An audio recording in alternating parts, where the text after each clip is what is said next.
तर आज पप्पाने बाजारातून आणलेली ताजी ताजी सुरमई.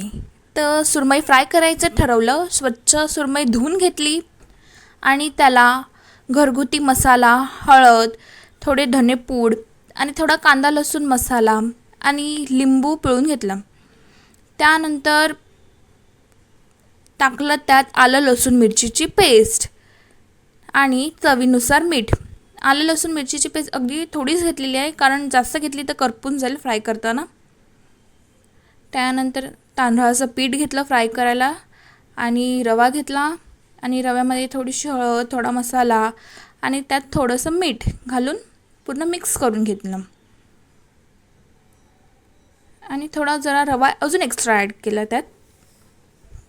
त्यानंतर तवा चांगला गरम होऊन दिला, त्यात तेल घातलं आणि असं चांगलं कोट करून घेतलं दोन्ही साईडनं आणि फ्राय करायला ठेवलं. जेव्हा पलटी मारली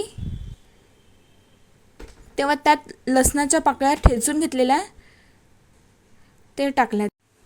तुम्ही फ्राय करताना कढीपत्ताही टाकू शकता, टेस्ट खूप येते त्याला.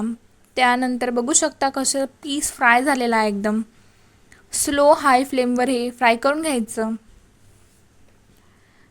त्यानंतर आपली सुरमई फ्राय झालेली आहे एकदम कुरकुरीत.